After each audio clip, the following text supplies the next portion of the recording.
হৃদয় ভারাক্রান্ত হৃদয় নিয়ে দাঁড়িয়ে আছি।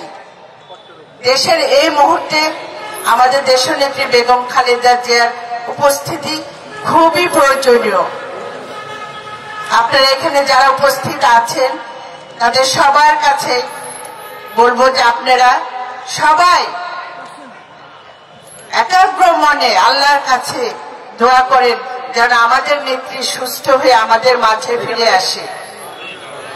সম্মানিত নেতৃবৃন্দ, আমি রাষ্ট্রপতি জিয়া রহমানকে দেখি নাই।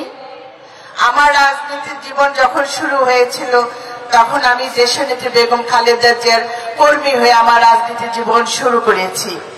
আজকে এতটা বছর তার সাহচর্যে আমি ছিলাম, তার ভালোবাসা আমি পেয়েছি।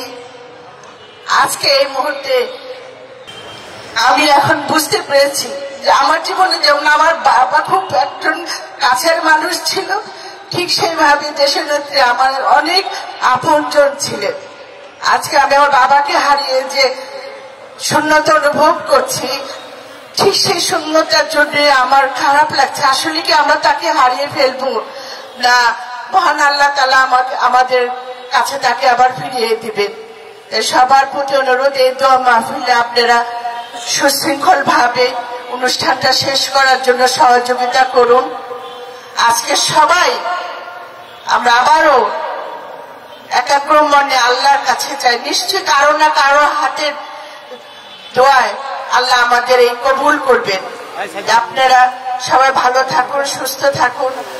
পাশাপাশি এই জিয়া পরিবারের প্রতি আপনারা সবাই দোয়া করবেন এবং এই দলের প্রতি, এই জিয়া পরিবারের প্রতি শ্রদ্ধা রেখে আগামী নির্বাচনে আপনারা সবাই ঐক্যবদ্ধভাবে কাজ করবেন এই প্রত্যাশা নিয়ে